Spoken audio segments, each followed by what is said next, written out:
सूत्रों के हवाले से ये जानकारी आ रही है कि डिग्री कॉलेजेस में जो एकेडमिक अरेंजमेंट के तहत असिस्टेंट प्रोफेसर्स कॉन्ट्रैक्चुअल्स लगाए हुए हैं और इसके तहत जो क्लस्टर रिसोर्सेज कोऑर्डिनेटर्स हैं और जो वोकेशनल ट्रेनर्स हैं और सीजनल टीचर्स हैं, ये हाईली क्वालिफाइड बच्चों के लिए जो MPhil, PhD, net clear, set clear बच्चे हैं, इनके लिए सरकार ने और एडमिनिस्ट्रेशन ने पॉलिसीज़ बना ली गई हैं। जिस तरीके से हमारी ये मांग है कि एकेडमिक अरेंजमेंट के तहत जो डिग्री कॉलेजेस में कॉन्ट्रैक्चुअल असिस्टेंट प्रोफेसर लगे हुए हैं उनकी तनख्वाह जो है वो यूजीसी ग्रेड के तहत 57,000 होनी चाहिए। और साथ में हमने ये भी मांग किया है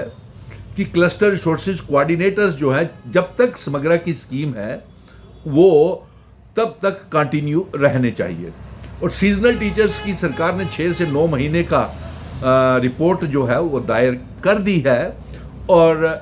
फाइनेंस डिपार्टमेंट को भी चली गई है। और वोकेशनल ट्रेनर्स के लिए हमने ये भी मांग किया है कि उनको भी उनके लिए रिक्रूटमेंट पॉलिसी बनाई जाए और प्राइवेट कंपनीज को बीच में से निकाला जाए, क्योंकि इनके नाम के ऊपर, वोकेशनल ट्रेनर्स के नाम के ऊपर बहुत पैसा वो ड्रॉ करते हैं, लेकिन इन्हें मामूली सी तनख्वाह दी जाती है। तो सारे जो बच्चों ने पूरी मेहनत की,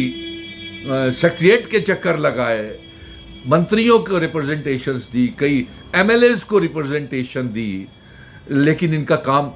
अभी इंसाफ नहीं मिल रहा है पूरा। तो और हम तो पहले दिन से ही, क्योंकि भारतीय जनता पार्टी ने रियासत तोड़ करके और यूनियन टेरिटरी बना करके और एब्रोगेशन ऑफ आर्टिकल 370 करते हुए, तोड़ते हुए इन्होंने बड़े ख्वाब दिखाए थे नौजवानों को, लेकिन एक भी ख्वाब पिछले 11 सालों में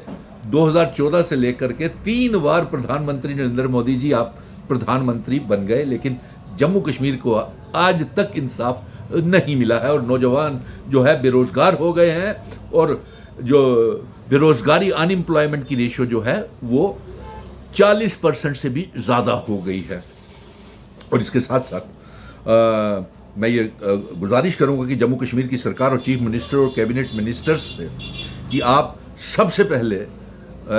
सूत्रों के हवाले से ये भी जानकारी आ रही कि इसी आने वाली कैबिनेट मीटिंग में एकेडमिक अरेंजमेंट्स, डिग्री कॉलेजेस के असिस्टेंट प्रोफेसर्स और cluster resources coordinator, vocational trainers और सीजनल टीचर्स का फैसला, जो रिपोर्ट्स सबमिट की गई हैं और उसके ऊपर क्या नाम इसका, कैबिनेट मीटिंग में फैसला होने जा रहा है। हमारे बच्चे, नौजवान बड़े परेशान हैं और चीफ मिनिस्टर साहब को चाहिए कि जो वादा जो किया हुआ है, और चीफ सेक्रेटरी साहब भी अपनी जो डेली वेजर्स को पक्का करने की जो रिपोर्ट है वो भी जल्द से जल्द दायर करें ताकि कैबिनेट उसको भी अप्रूव कर सके, क्योंकि 2014 के बाद आपने पीएचई, पीडीडी, पीडब्ल्यूडी के डेली वेजर्स, रहबरे खेल, जंगलात, सेहत, नेशनल यूथ कॉर्प्स के बच्चे, फायर एंड इमरजेंसी के बच्चे, लैंड डोनर्स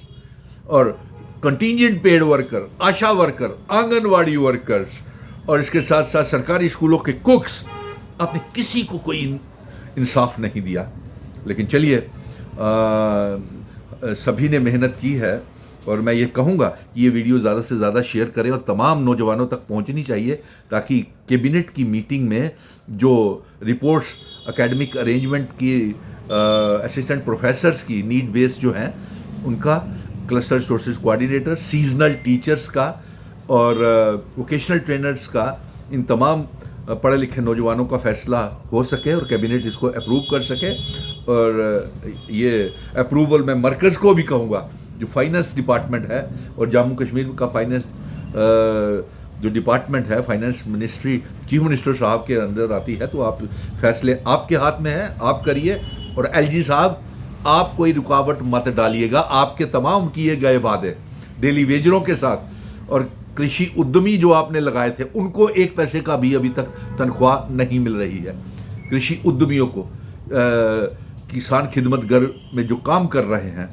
और मुबारक की बात है, ये वीडियो ज़्यादा से ज़्यादा शेयर करें और अपनी डिमांड्स जो हैं इसके ऊपर ज़रूर कर दें। और हमने ये भी मांग किया है कि जब तक